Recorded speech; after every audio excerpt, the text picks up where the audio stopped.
Hola, ¿cómo estás? Espero que bien.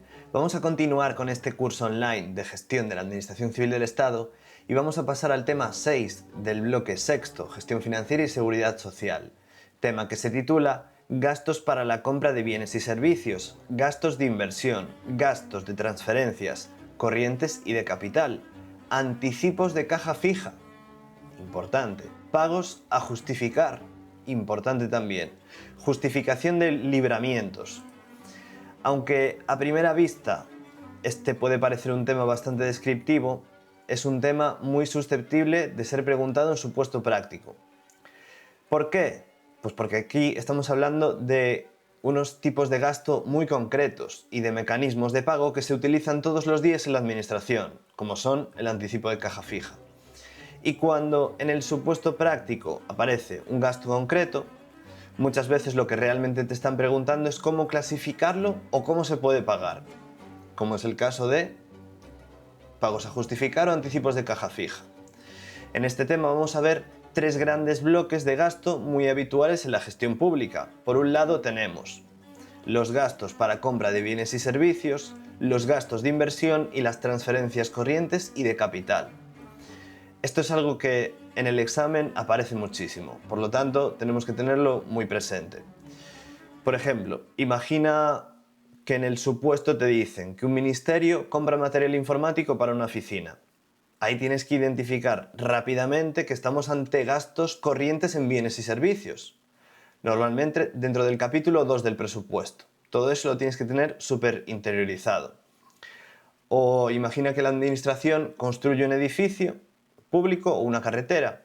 En este caso ya no estamos ante un gasto corriente, sino ante una inversión, que normalmente se encuadra dentro del capítulo 6 del presupuesto.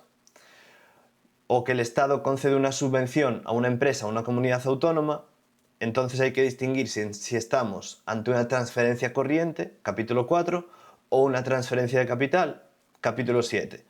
Algo que también aparece mucho en los test y en los supuestos prácticos. Pero además, este tema tiene una parte muy importante para la práctica administrativa, que son los mecanismos especiales de pago, que son estos dos de los que te acabo de hablar. Los anticipos de caja fija y los pagos a justificar, que se regulan con sus normas que vamos a ver en un rato. Esto también aparece muchísimo en los supuestos. Por ejemplo, cuando la administración tiene que pagar gastos pequeños y repetitivos, como suministros de material de oficina, dietas, es decir, gastos, indemnizaciones por razón de servicio, ya sabes que se llaman así y que las preguntan mucho, suele utilizar el sistema de anticipos de caja fija. Visualiza la caja fija como alguien que está en la recepción y tiene una caja fuerte pequeñita con billetes para el día a día. Pues eso es la caja fija. Para gastos pequeñitos y tal, no tener que tramitar un procedimiento complejo y que sea un mecanismo ágil. Y en otras situaciones, cuando es necesario disponer de fondos antes de justificar el gasto. Se utilizan pagos a justificar, porque se van a justificar luego. Luego deben rendir la cuenta correspondiente, la cuenta justificativa. Por tanto, aunque el tema tenga bastante contenido teórico, es muy importante entender la lógica de los distintos tipos de gasto y de los sistemas de pago, porque eso es precisamente lo que suele aparecer cuando el supuesto práctico plantea situaciones reales de la gestión administrativa, como son los supuestos que estamos viendo todo el rato aquí. Situaciones reales que le podrían estar pasando a un funcionario cualquiera. Nada de grandes abstracciones ni cosas teóricas, no. Son casos prácticos, por eso se llama supuesto práctico. En este vídeo voy a ordenar todo esto para que tengas claro qué tipo de gasto es cada cosa, cómo se clasifica y cuándo se utilizan los anticipos de caja fija o los pagos a justificar, que son herramientas muy habituales en la gestión del presupuesto público. Así que vamos allá. Bien, comenzamos con el primer apartado, gastos para la compra de bienes y servicios, y nos dice, regulación y características. El artículo 40 de la Ley 47/2003, General Presupuestaria, ya te la conoces bastante, recoge la estructura de los gastos de los presupuestos generales del Estado. Dentro de las operaciones corrientes se distinguen gastos de personal, gastos corrientes en bienes y servicios, gastos financieros y transferencias corrientes. La resolución de 20 de enero de 2014 de la Dirección General de Presupuestos, que establece la clasificación económica, ya te lo sabes, dispone que el capítulo 2, gastos corrientes en bienes y servicios, recoge los recursos destinados a atender gastos necesarios para el funcionamiento del Estado, organismos autónomos, agencias estatales y otros organismos públicos que no originen aumento de capital ni del patrimonio público. Características. Son imputables al capítulo 2 los gastos derivados de bienes que reúnan estas características, que sean bienes fungibles. Duración previsiblemente inferior al ejercicio presupuestario, no inventariables y gastos previsiblemente reiterativos. Como ejemplos tenemos aquí, te puse alquiler de vehículos, mantenimiento sin incremento de valor, revistas o servicios de limpieza. También se incluirán bienes inmateriales que tengan carácter reiterativo, no sean amortizables y no estén directamente vinculados a inversiones.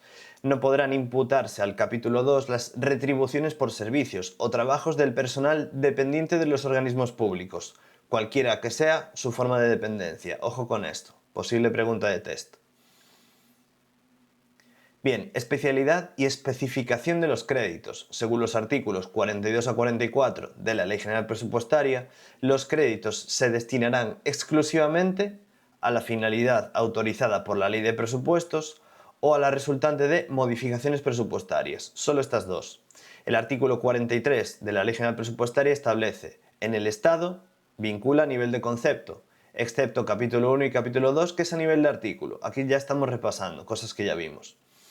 No obstante, se especificarán, según su clasificación económica, atenciones protocolarias y representativas, gastos reservados, arrendamientos de edificios y construcciones, créditos ampliables, subvenciones nominativas, créditos establecidos en la Ley de Presupuestos. Y por último, créditos extraordinarios concedidos durante el ejercicio, ¿sí? Según su clasificación económica, todos estos, ¿vale? El artículo 44 de la Ley General Presupuestaria establece que en organismos autónomos, seguridad social y demás entidades del artículo 3.1 de la Ley General Presupuestaria, los gastos del capítulo 2 se especificarán a nivel de capítulo, salvo los supuestos que acabamos de ver, que son estos. Sector público administrativo, artículo 3.1 de la Ley General Presupuestaria, integrado por Administración General del Estado, organismos autónomos, autoridades administrativas independientes, universidades públicas no transferidas, entidades gestoras, servicios comunes y mutuas colaboradoras con la seguridad social y sus centros mancomunados. Y después tenemos organismos y entidades de derecho público vinculados o dependientes de la Administración General del Estado, consorcios y fondos sin personalidad jurídica cuando: dos alternativas: no produzcan bienes o servicios en régimen de mercado sin ánimo de lucro, o no se financien mayoritariamente con ingresos comerciales. En cuanto al desglose del capítulo 2 en artículos, conceptos y subconceptos, se realizará conforme a la resolución de 20 de enero de 2014, por la que se establecen los códigos de clasificación económica, que ya la hemos visto y si no tienes que volver y mirarla porque es súper importante. Artículo 20. Arrendamientos y cánones. Y nos incluye todo esto: arrendamiento de terrenos, edificios y locales, alquiler de equipos informáticos y de transmisión de datos, maquinaria, material de transporte, gastos en modalidad leasing, cuando no se ejercite opción de compra, es decir, leasing sin compra al final. Y después, desagregación, concepto. Recordamos, capítulo, artículo, concepto, subconcepto. Estamos en concepto, los 3 dígitos. Arrendamientos de terrenos y bienes naturales. 202, arrendamientos de edificios y otras construcciones. Concepto 203, arrendamientos de maquinaria, instalaciones, utillaje. Después el artículo 21, que son reparaciones, mantenimiento y conservación. Incluye todo esto: de gastos de mantenimiento, reparación y conservación, de infraestructura, edificios, maquinaria, material de transporte, otro inmovilizado.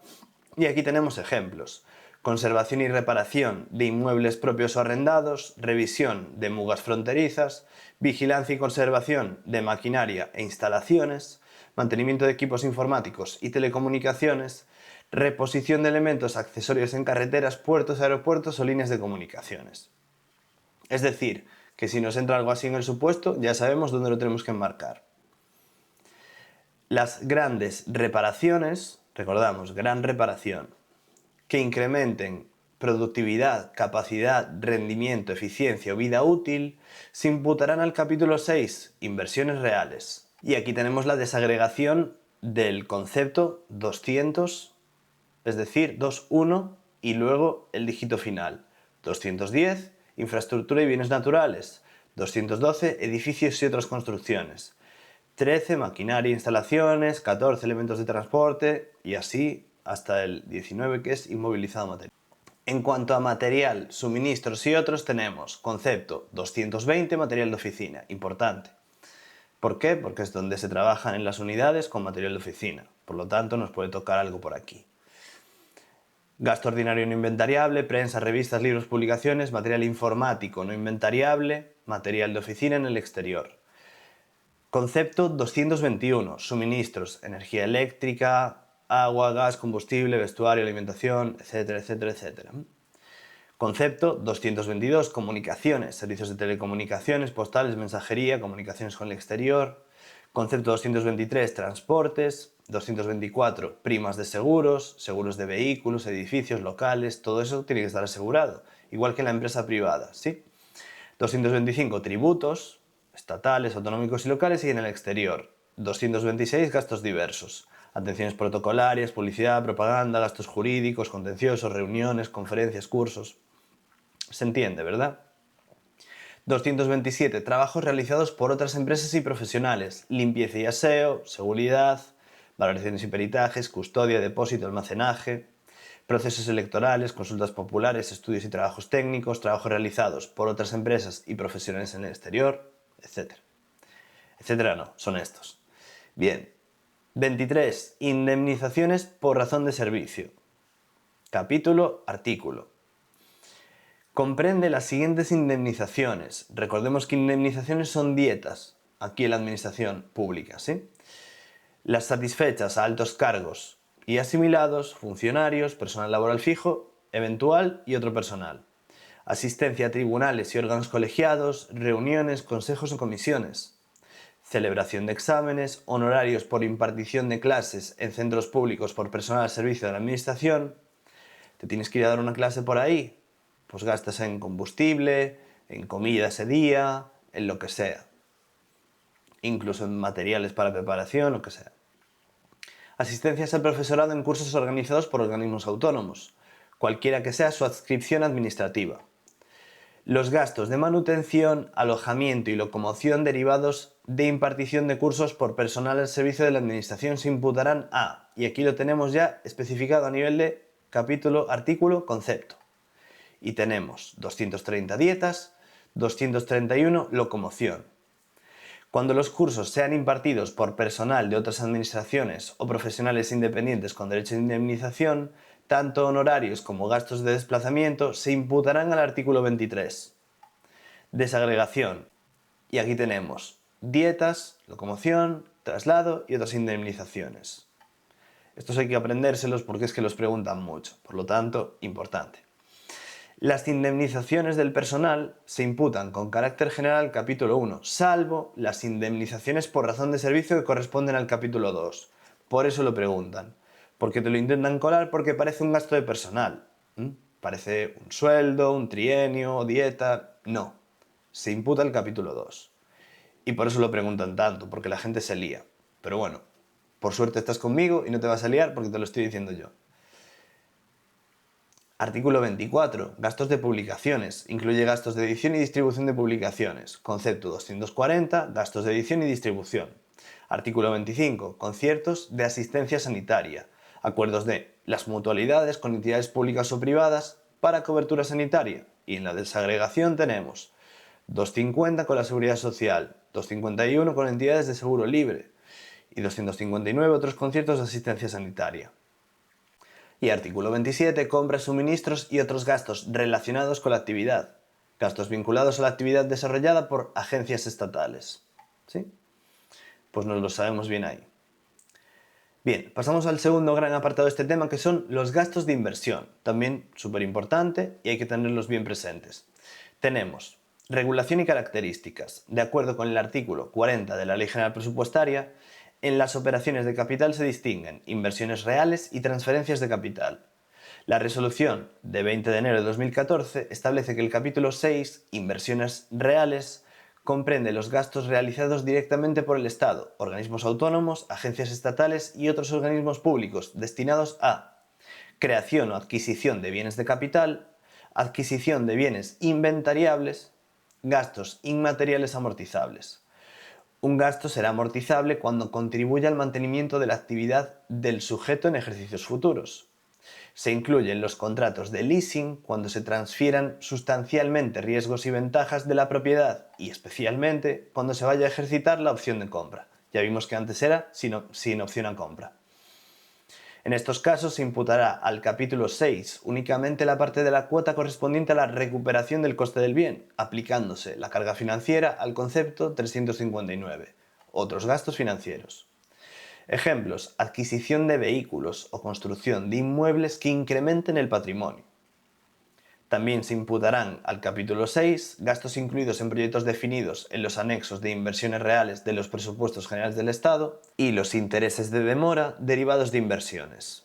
Especificación de los créditos. El artículo 43 de la Ley General Presupuestaria establece: regla general, nivel de concepto; capítulo 1 y capítulo 2, nivel de artículo; capítulo 6, nivel de capítulo, como ya sabemos. No obstante, se especificarán, según su clasificación económica, todos estos.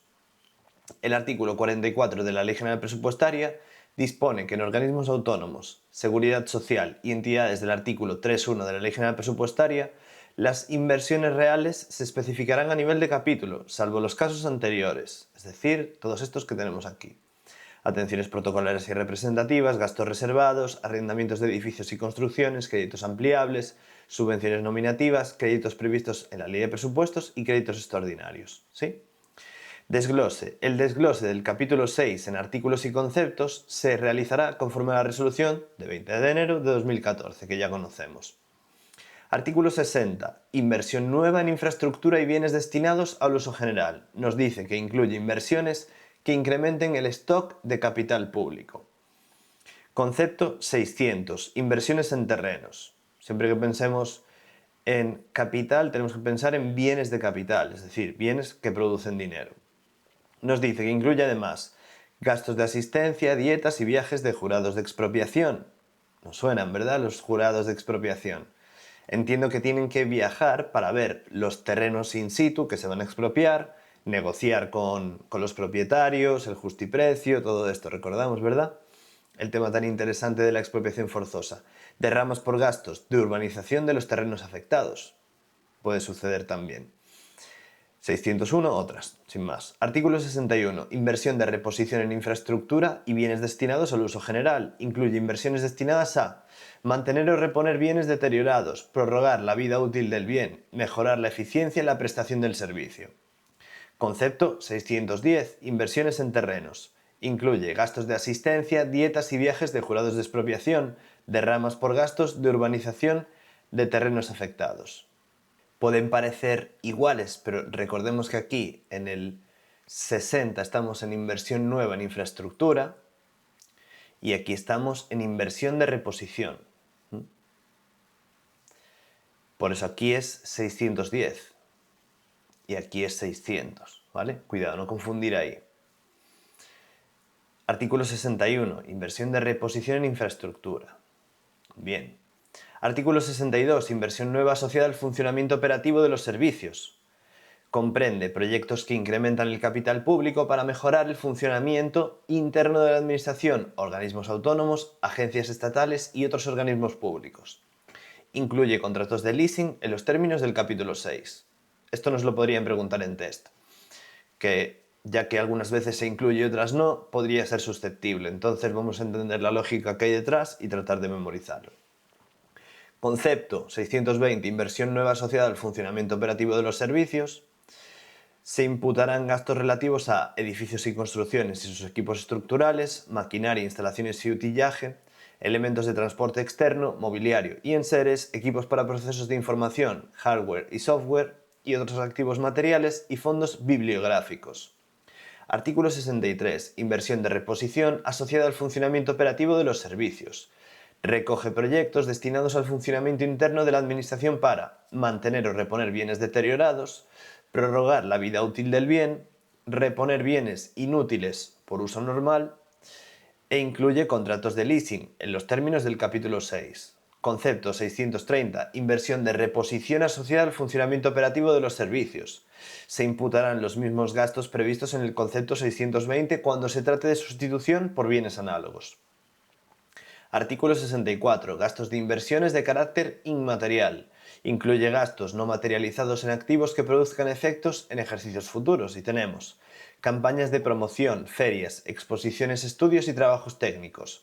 Activos intangibles, concesiones administrativas, propiedad industrial e intelectual, investigación y desarrollo. Formación y mantenimiento del catastro, inventario general de bienes del Estado, estadísticas, padrones y censos. Campañas de información y sensibilización social. Incluye adquisición o derecho de uso de programas informáticos de utilización plurianual no integrados en equipos. Incluye contratos de leasing en los términos del capítulo 6, de nuevo. Concepto 640. Gastos en inversiones de carácter inmaterial. Artículo 65. Inversiones militares en infraestructura y otros bienes. Muy extraño que nos lo pregunten. Incluye los mismos gastos de los artículos 60 y 61 cuando tengan finalidad militar. Concepto 650. Inversiones militares en infraestructura y otros bienes. Artículo 66. Inversiones militares asociadas al funcionamiento de los servicios. Incluye los mismos gastos de los artículos 62 y 63 cuando tengan finalidad militar. Incluye adquisición de combustibles específicos de buques de guerra y aeronaves para reservas estratégicas. También muy poco probable que nos lo pregunten. Concepto 660. Inversiones militares asociadas al funcionamiento operativo de los servicios. Artículo 67. Gastos militares de inversiones de carácter inmaterial. Incluye los mismos gastos del artículo 64 cuando tengan finalidad militar. Concepto 670. Gastos militares en inversiones de carácter inmaterial. Y aquí tenemos la relación de artículos y conceptos. Bueno, en fin. Lo tienes aquí a modo de resumen para que le eches un vistazo, ¿sí? Y si nos lo sabemos todo, mejor. Tampoco tiene mucha ciencia. Aquí es añadir el concepto 0, aquí 0, aquí 0, aquí 0, por lo tanto no es demasiado difícil, ¿sí? Bien, continuamos. Pasamos al tercer gran apartado de este tema, que son los gastos de transferencias, tanto corrientes como de capital, y nos dice: regulación y características. La resolución de 20 de enero de 2014 de la Dirección General de Presupuestos, que establece la clasificación económica, determina los gastos aplicables al capítulo 4, transferencias corrientes, y capítulo 7, transferencias de capital. Características. En el capítulo 4 de transferencias corrientes son imputables pagos sin contrapartida directa, destinados a financiar gastos corrientes del beneficiario. Indemnizaciones derivadas del funcionamiento de los servicios públicos cuando no correspondan a otros capítulos.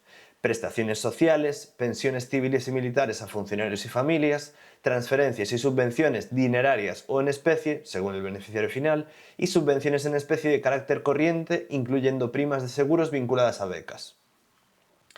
Capítulo 7. Transferencias de capital. Aquí tenemos que son imputables pagos sin contrapartida directa destinados a financiar operaciones de capital, subvenciones en especie de capital por entrega de bienes previamente concedidos, primas de seguros vinculadas a becas y transferencias y subvenciones dinerarias o en especie según el beneficiario final. ¿Qué diferencias hay entre el capítulo 4 y el 7? Pues bien, en el capítulo 4, transferencias corrientes son pagos sin contrapartida directa destinados a financiar gastos corrientes. Subvenciones en especie de carácter corriente, incluyendo primas de seguros vinculadas a becas.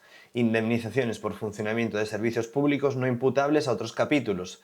Prestaciones sociales, pensiones civiles y militares e imputación según el beneficiario final. Y en el capítulo 7, transferencias de capital, tenemos pagos sin contrapartida directa destinados a financiar operaciones de capital en lugar de gastos corrientes, como en las transferencias corrientes.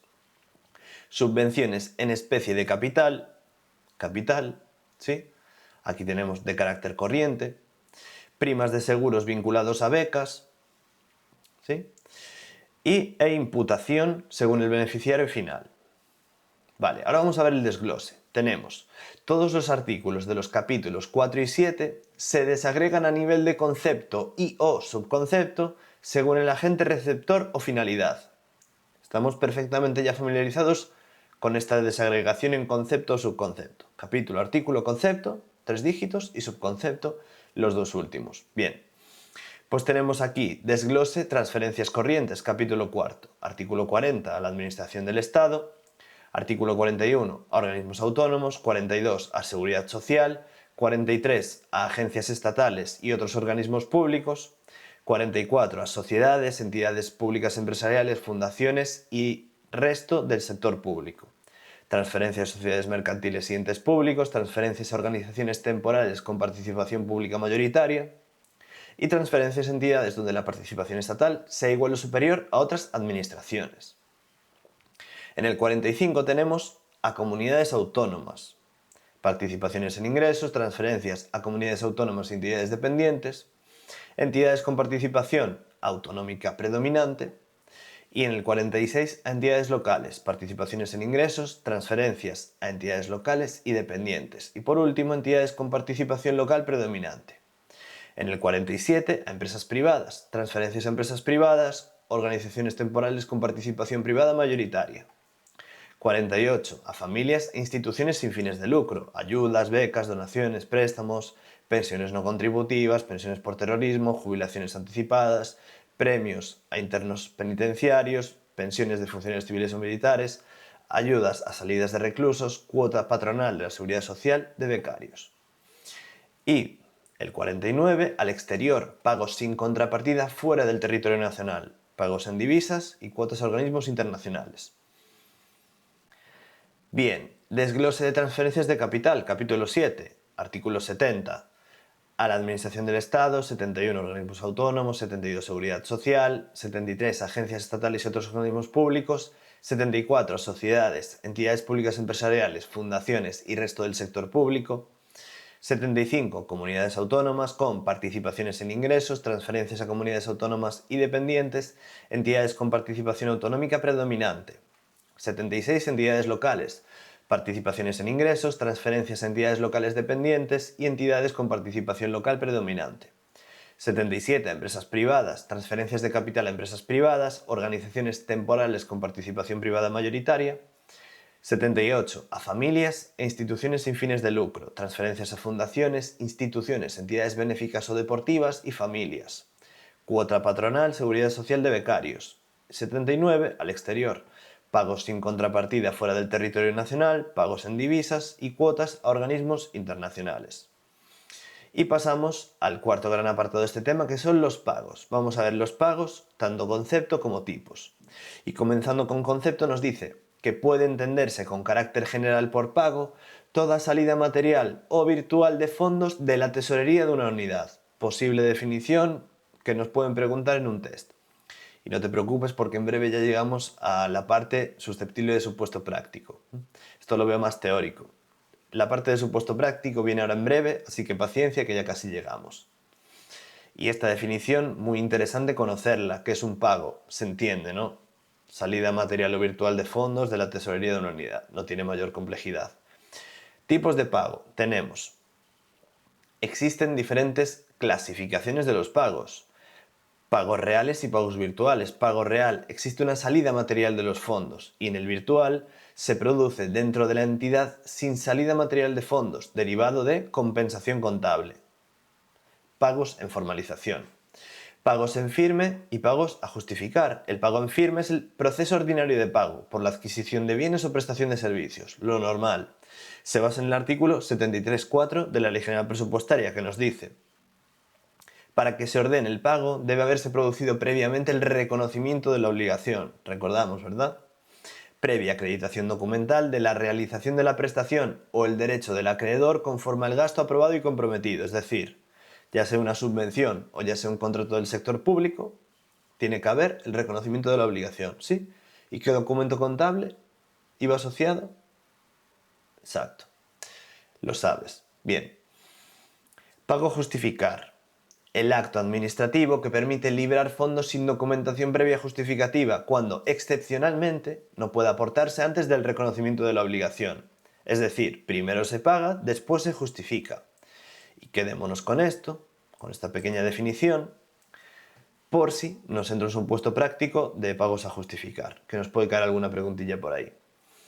Después, pagos por transferencia, cheque y formalización. El artículo 9.1 de esta orden establece: el pago de obligaciones de la Administración General del Estado se efectuará mediante transferencia bancaria contra la cuenta del Tesoro en el Banco de España o entidad autorizada. Excepcionalmente podrá pagarse mediante cheque nominativo, no a la orden, a personas físicas. También podrán cancelarse obligaciones mediante pagos en formalización sin variaciones efectivas de tesorería. Bueno, temas un poco complejos que tampoco nos van a entrar, entonces le echamos un vistazo y seguimos para adelante. Pago por transferencia, que es la forma ordinaria, transferencia bancaria contra cuenta del Tesoro.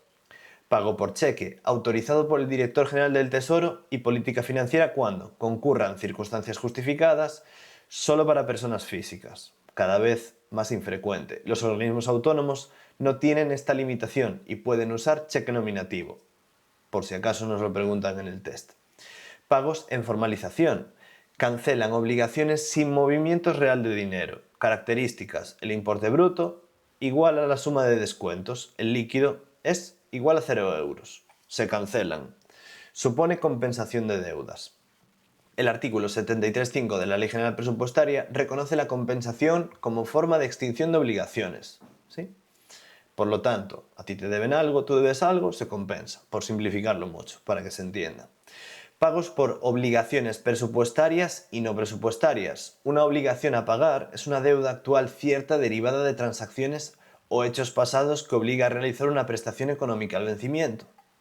Obligaciones presupuestarias derivan de la ejecución del presupuesto y se distinguen: obligaciones del presupuesto corriente, ejercicio vigente, u obligaciones de presupuestos cerrados, ejercicios anteriores. Obligaciones no presupuestarias no derivan de la ejecución del presupuesto y pueden no generar obligación a pagar ni derecho a cobrar, o generar obligaciones / derechos no presupuestarios. Y pasamos a los anticipos de caja fija. Y lo primero que vamos a hacer va a ser abrir este Real Decreto 725/1989 para que le pierdas el miedo. Y te lo voy a explicar con mucha calma. Bien, pues aquí lo tenemos. Y fíjate en lo siguiente. Listo. Y esto nos puede quitar una pregunta del supuesto práctico de gestión financiera. Por lo tanto, hay que estudiárselo muy bien, porque es muy cortito. Y nos pueden decir: ¿puede hacerse no sé qué pago por anticipo de caja fija? Y nosotros ya tendremos en nuestro cerebro memorizada una cifra que sale por aquí, esta de aquí, 5.000 euros. Nos pondrán: ¿puede hacerse un pago por un funcionario que se va a una indemnización por razón de servicio para un jurado provincial de expropiación, para revisar un terreno? Que ya hemos visto además en qué capítulo se imputa. El gasto es de 8.000 euros. ¿Se puede? ¿Qué opinas? Nos dice: no podrán realizarse con cargo al anticipo de caja fija pagos individualizados superiores a 5.000 euros, excepto teléfono, energía eléctrica, combustibles o indemnizaciones por razón de servicio. Por lo tanto, si nos dicen que son 8.000 euros, que bueno, me parece mucho, pero podría ser, podrían meterle un hotel de lujo o una mariscada, sí que se podría hacer. Y ahí es donde te intentarían pillar. ¿Vale? Por lo tanto, son muy pocos artículos, vamos a verlos todos muy bien, vamos a ver dónde nos podrían pillar y que no nos pillen, ¿vale? Bien, según el artículo 1 del Real Decreto 725/1989 de 16 de junio sobre anticipos de caja fija, se entienden por anticipos de caja fija las provisiones de fondos de carácter extrapresupuestario y permanente que se realizan a pagadurías, cajas, habilitaciones para la atención inmediata y posterior aplicación al capítulo de gastos corrientes en bienes y servicios del presupuesto del año en que se realicen, de gastos periódicos o repetitivos, como dietas, locomoción, material no inventariable, conservación, tracto sucesivo y otros de características similares.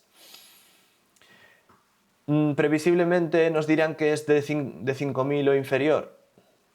¿Qué nos dice aquí? Superiores a 5.000. No podrán superiores a 5.000. Bien, pues son estos gastos. Entonces, el carácter permanente de las provisiones implica la no periodicidad de las sucesivas reposiciones de fondos que se realizarán de acuerdo con las necesidades de tesorería de cada momento.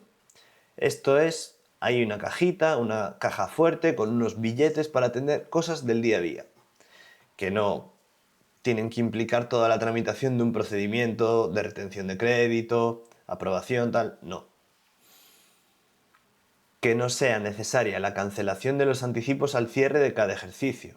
El objetivo de los anticipos de caja fija es dar agilidad a los pagos derivados de determinados gastos presupuestarios que se producen de forma repetitiva. Su función principal es pagar pequeños gastos, como transporte público, alojamiento en viajes o manutención, como el ejemplo que acabamos de poner, que leímos antes, de un jurado provincial de expropiación. Alguien que tiene que ir allí a revisar un terreno, por ejemplo. Estos, y que por cierto, nos lo podrían preguntar ligado a una pregunta de expropiación forzosa. Nos ponen la pregunta y debajo en el apartado B, o en una pregunta diferente, aprovechando para preguntarnos sobre esto, nos dicen: ¿y el funcionario tal que tiene que revisar la finca objeto de expropiación tiene que ir in situ a revisarla? Para ello se ha realizado un gasto mediante anticipo de caja fija de tanto.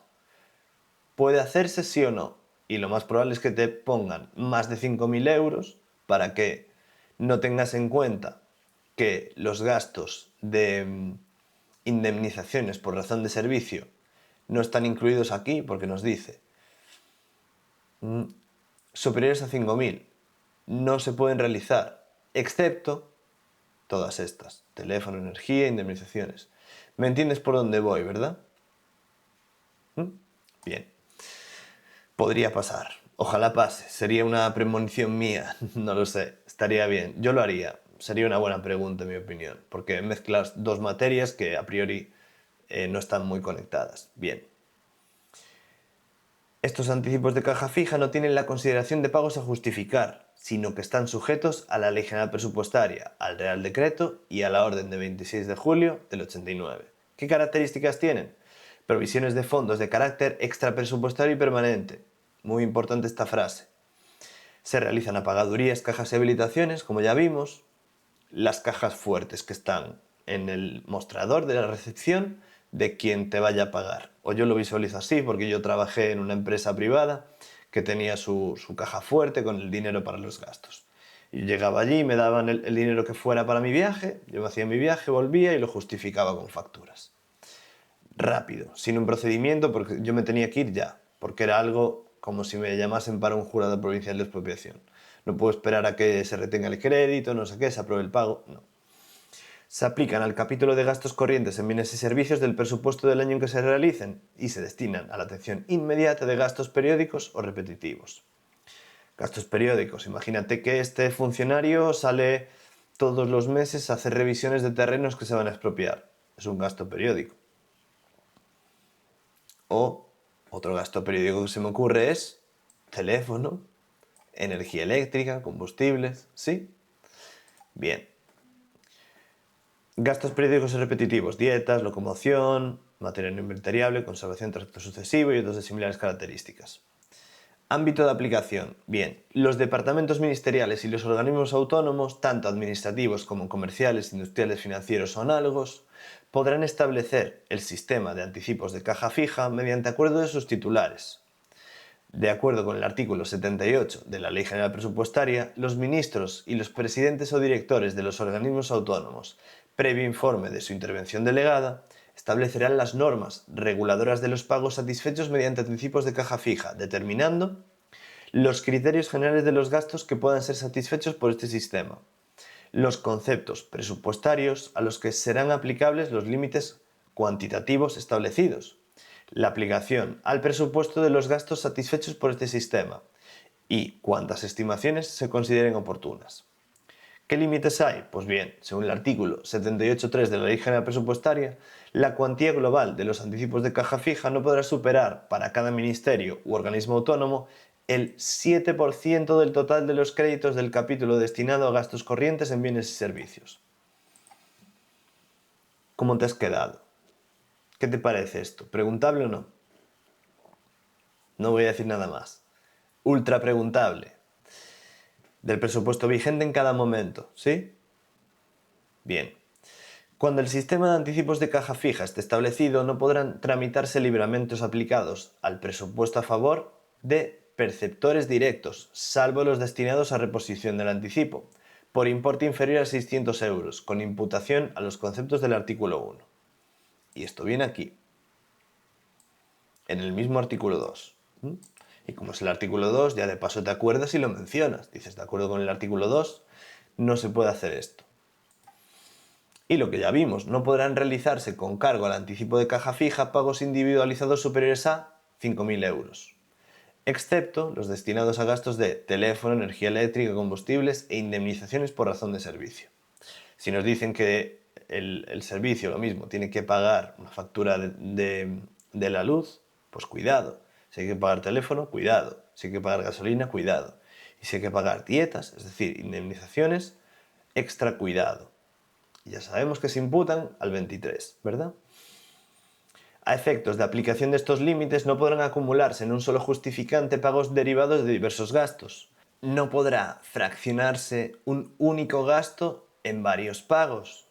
También cuidado con un supuesto práctico, que nos pongan gastos inferiores a 5.000 y que nos digan, es que son cada uno de 2.000, pero es para un contrato menor de 14.000 o de 13.000. Claro, pero el contrato menor se va a fraccionar en pagos de 2.000, por lo tanto, ¿se puede pagar con anticipo de caja fija? No, porque el gasto es de 14.000. Y aquí nos dice que no podrá fraccionarse un único gasto en varios pagos para hacerlo por anticipo de caja fija. Si no, fraccionamos todos y ya está. Decimos, mira, tenemos un contrato menor de 13.000 euros de servicios. Lo partimos ahí, hacemos todo anticipo de caja fija y ni tramitamos procedimiento ni nada. No. Cuidado con eso también. Lo pueden preguntar. El 7% indicado podrá incrementarse hasta un máximo de 10 de los créditos del artículo 23, indemnizaciones por razón de servicio, del programa 222A, Seguridad Ciudadana, del Ministerio del Interior, aplicable únicamente a la gestión de dicho artículo. Y después nos dice aquí, el artículo 78 de la Ley General Presupuestaria autoriza a la Agencia Española de Cooperación Internacional para el Desarrollo para que la cuantía global de los anticipos de caja fija pueda exceder del 7% hasta un máximo del 14% del total de los créditos del capítulo destinado a gastos corrientes en bienes y servicios del presupuesto vigente en cada momento. Cuidado con eso también, muy preguntable, ¿sí?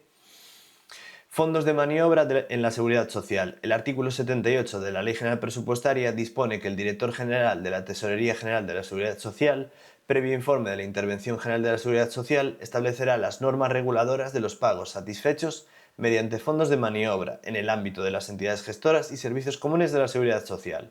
Se entiende por fondo de maniobra la cantidad de la que pueden disponer las entidades gestoras y servicios comunes de la Seguridad Social para efectuar determinados pagos. La cuantía global de los fondos de maniobra asignados a todos los centros de gestión pertenecientes a una misma entidad de la Seguridad Social no podrá exceder del 3% de los créditos del capítulo destinado a gastos corrientes en bienes y servicios y podrá elevarse hasta un 7% por el ministro competente en materia de seguridad social. Cuidado con esto y el test. Resumen de límites. Vamos a verlo todo aquí de una forma ultra resumida. Cuantía global de anticipo. Regla general, máximo 7% del capítulo 2. Excepción, Ministerio del Interior, programa 222A, artículo 23 hasta el 10%. Y Agencia Española de Cooperación Internacional para el Desarrollo hasta el 14%. Fondos de maniobra de la Seguridad Social, regla general 3% y excepción 7%. Autorizado por el ministro competente en materia de seguridad social.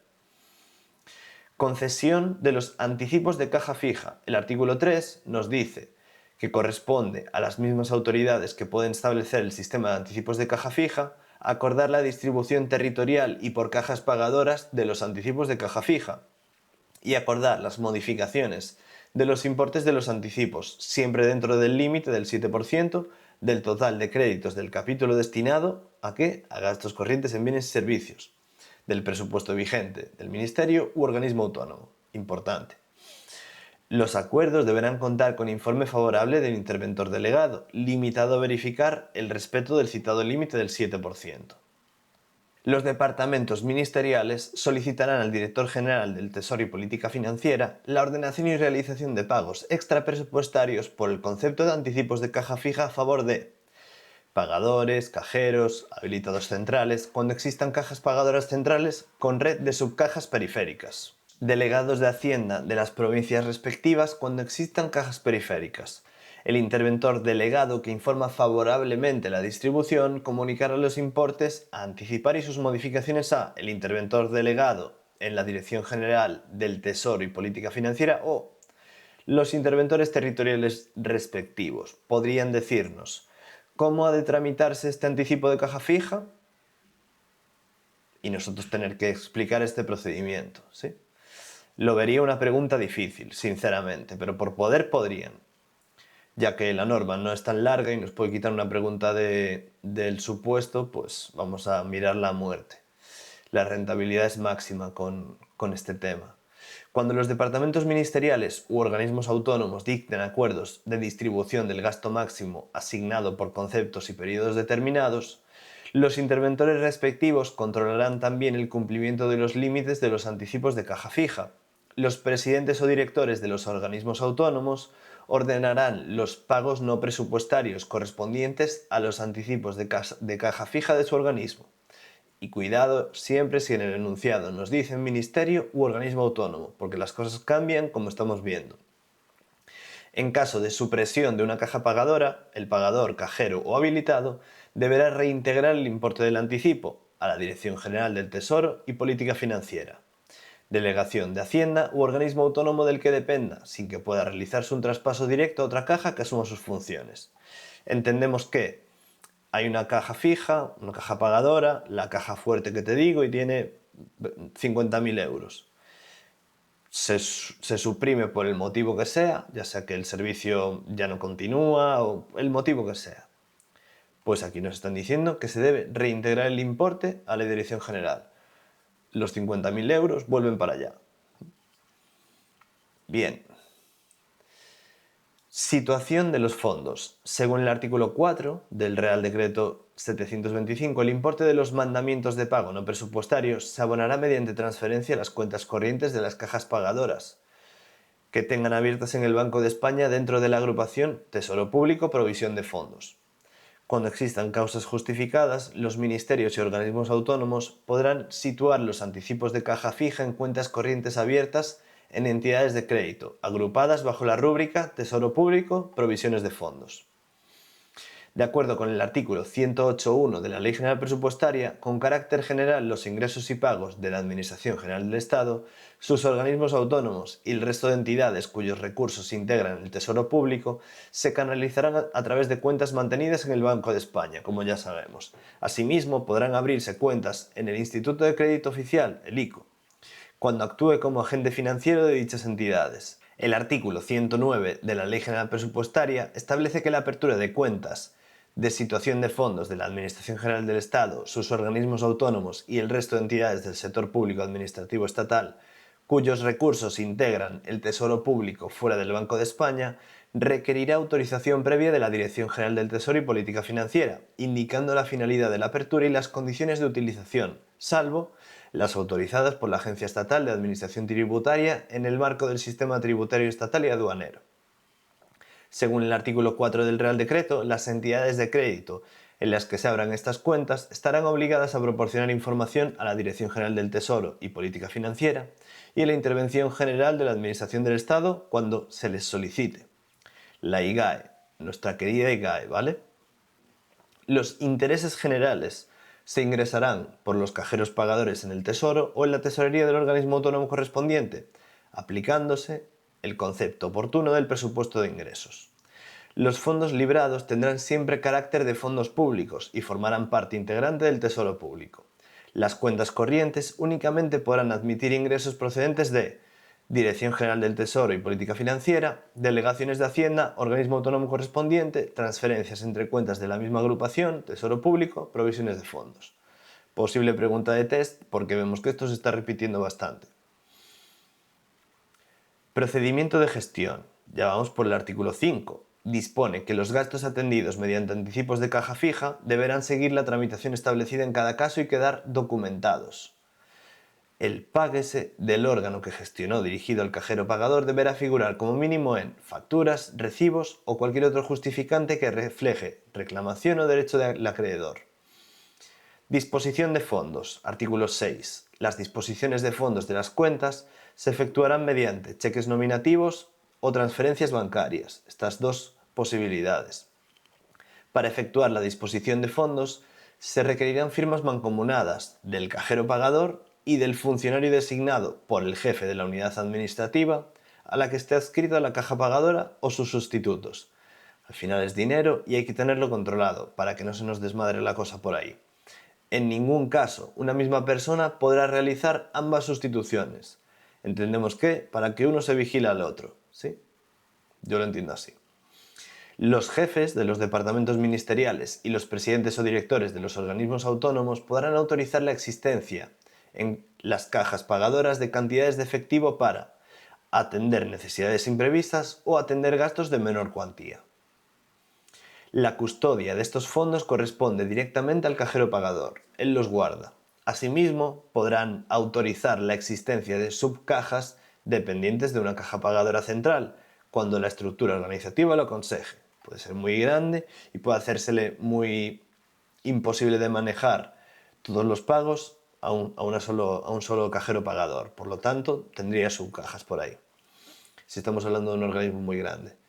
Reposición de fondos e imputación del gasto al presupuesto. Bien, artículo 7. Los cajeros pagadores rendirán cuentas por los gastos atendidos con anticipos de caja fija, evidentemente. Al final es dinero y hay que controlarlo. A medida que las necesidades de tesorería aconsejen la reposición de fondos utilizados, y necesariamente en el mes de diciembre de cada año. Posible pregunta de test. ¿De acuerdo?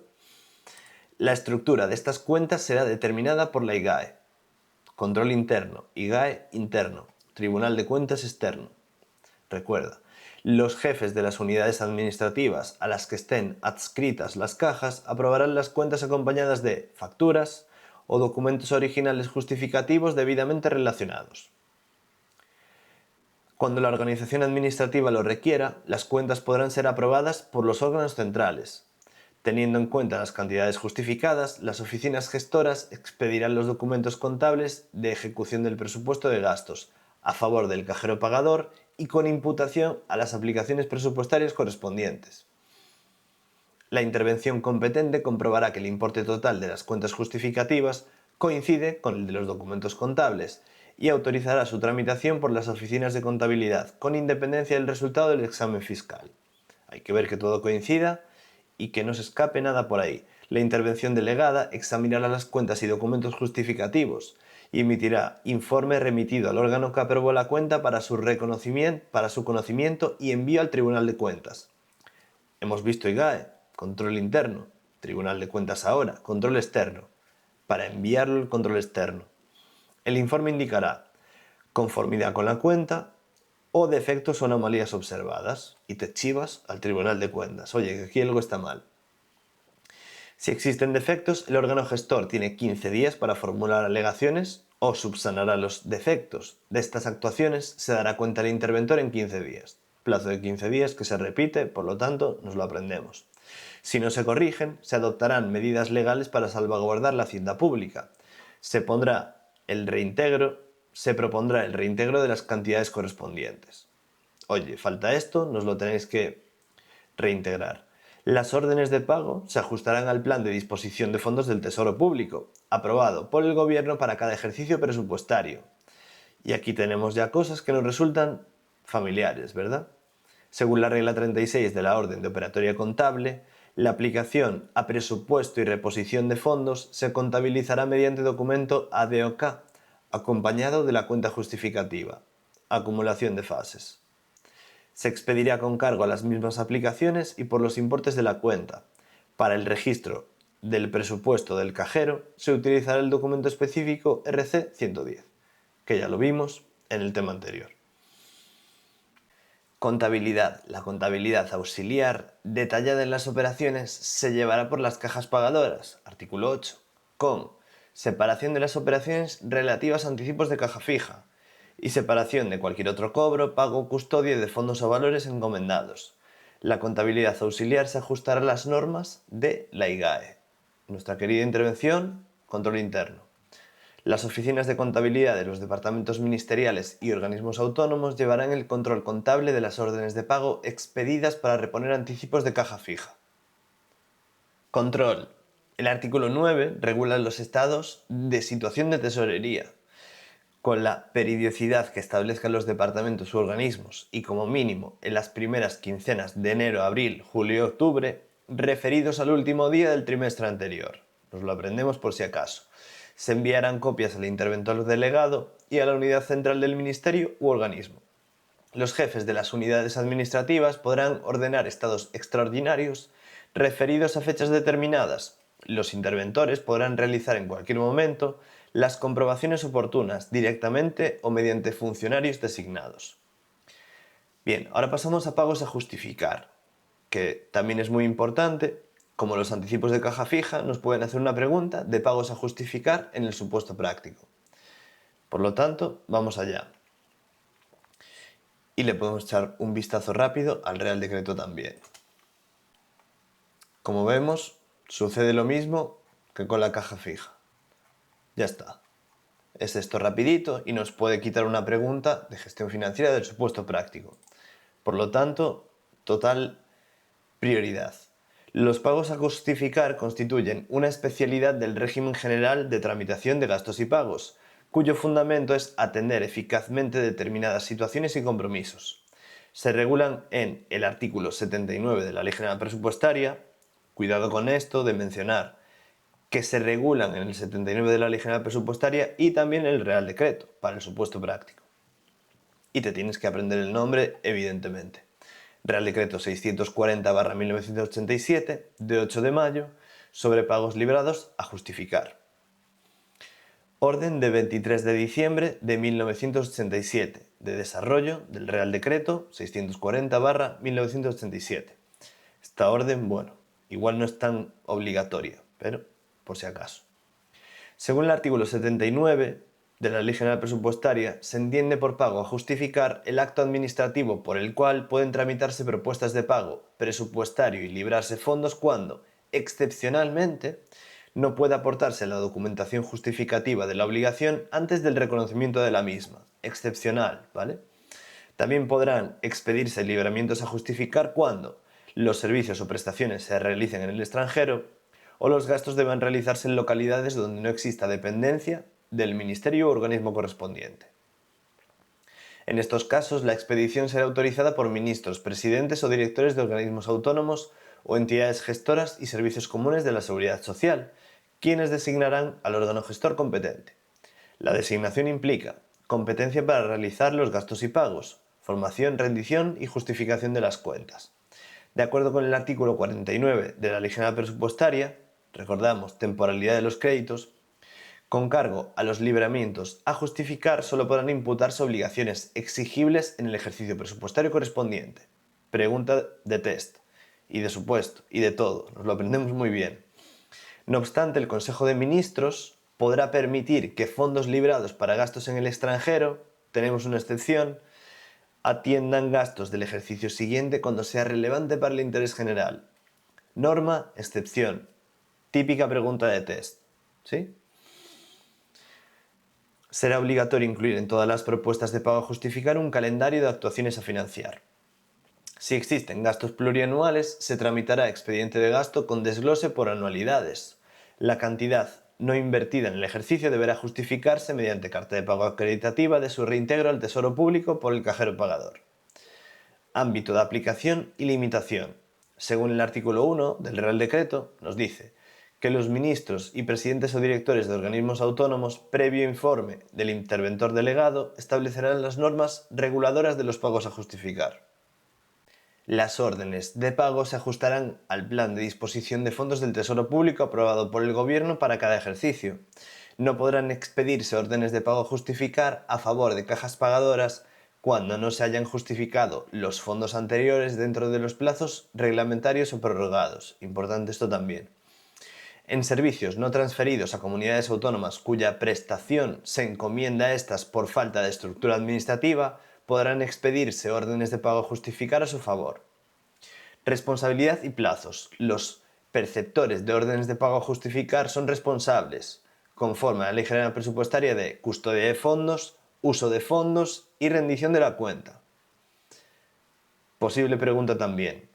En relación con la rendición de cuentas, los perceptores de órdenes de pago a justificar están obligados a presentar cuenta justificativa de la aplicación de las cantidades recibidas. ¿A qué lo aplicaste? A esto. Y rindes la cuenta. ¿El plazo será de? Posible pregunta. 3 meses con carácter general y 6 meses en pagos de expropiaciones y pagos en el extranjero. Cuidado, que nos pongan el matiz de pago a justificar y que nos digan que es en un país cualquiera, sin decirnos expresamente en el extranjero. Ya sabemos que son 6, el doble. Pones aquí, es el doble en el extranjero, así, con exclamaciones.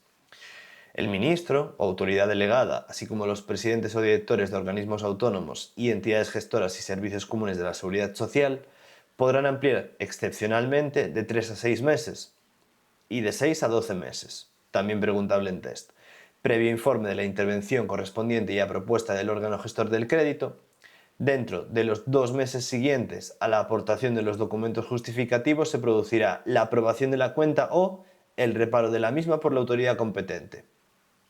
Lo mismo, posible pregunta de test. Son muy fáciles hacer preguntas de este estilo, como ya hemos visto. Principales plazos: rendición de cuentas, regla general 3 meses, extranjero y expropiaciones 6, ampliaciones excepcionales hasta 6 y 12. El doble siempre. El doble de aquí a aquí y el doble aquí y aquí, ¿sí? Por si te sirve para regla de memorización. Aprobación o reparo, 2 meses desde la aprobación de justificantes. No es lo mismo reparo o aprobación que rendición de cuentas. Cuidado.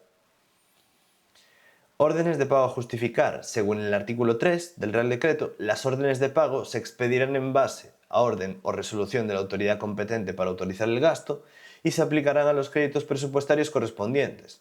La fiscalización de las órdenes de pago a justificar comprobará existencia de orden o resolución de autoridad competente y existencia de crédito adecuado, adecuación a las normas reguladoras de los pagos a justificar y situación de caja pagadora destinataria.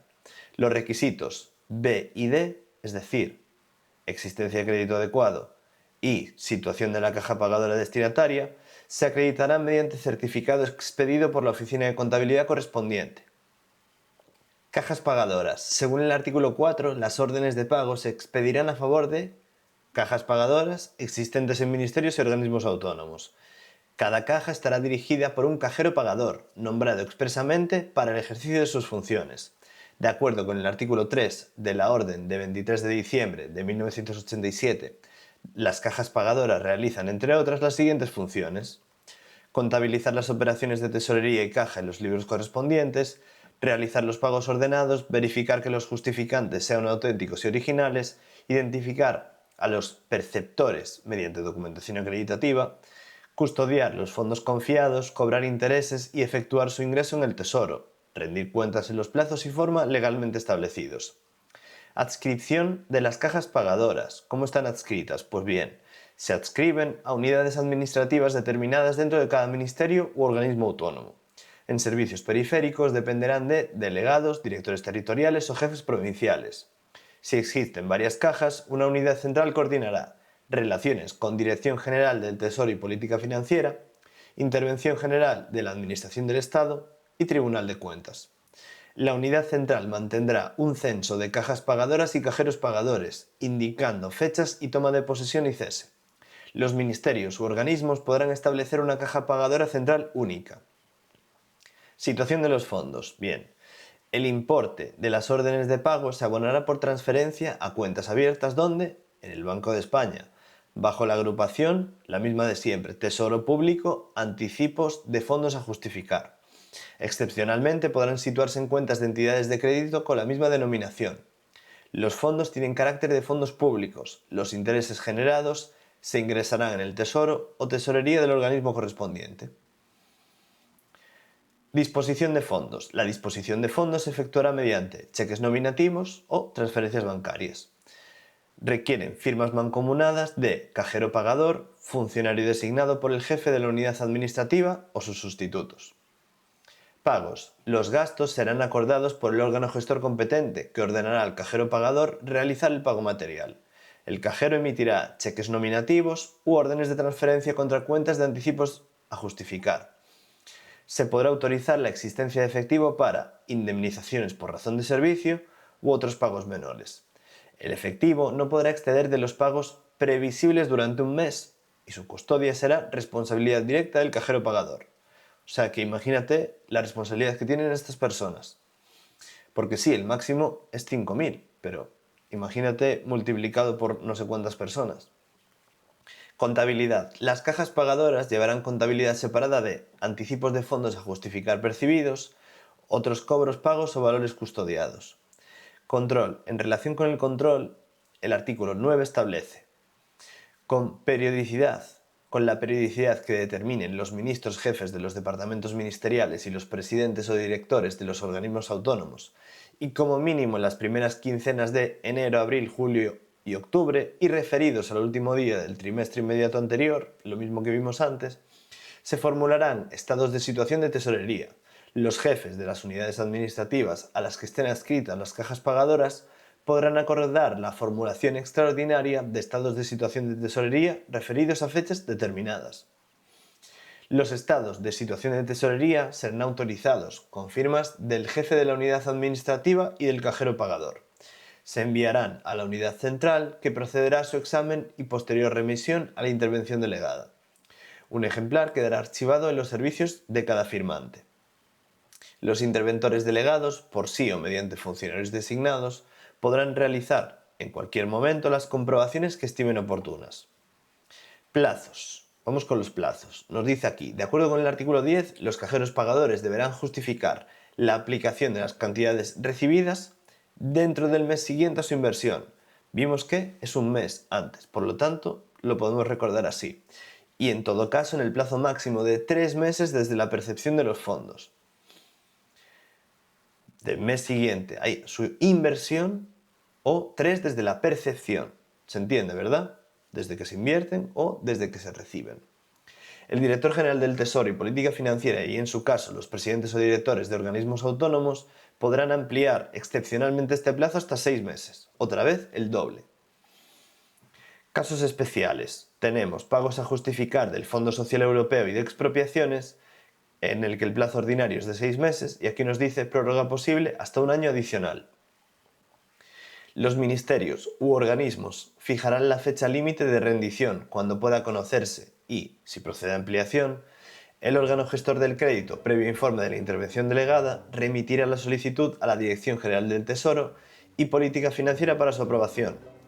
Una vez aprobada la cuenta justificativa, la unidad central expedirá el documento Control de pagos a justificar. Posible pregunta: ¿cómo se llama el documento? Podría ser: se remitirá a la Oficina de Contabilidad para su registro contable, de acuerdo con la regla 30 de la Orden de 1 de febrero de 1996. Y hasta aquí este tema 6 del bloque sexto, gestión financiera. Vamos a la primera página. Perfecto. Pues hasta aquí el tema 6. Como ves, tenemos conceptos teóricos, pero también tenemos dos cosas muy susceptibles de ser preguntadas en su puesto práctico, y créeme porque yo ya lo he visto, y está regulado en normas que son muy cortitas. Por lo tanto, nos vamos a aprender a muerte, no solo los apuntes, sino también por la ley, para ir muy correctos con el articulado, las dos, que son muy cortitas, aquí las tenemos, y así aseguramos una posible pregunta del bloque de gestión financiera, algo que es avanzar muchísimo en nuestro estudio. Así que muchísimas gracias por estar conmigo. Solo nos quedan 2 temas para terminar este bloque de gestión financiera, así que motivación máxima y nos vemos en el próximo vídeo.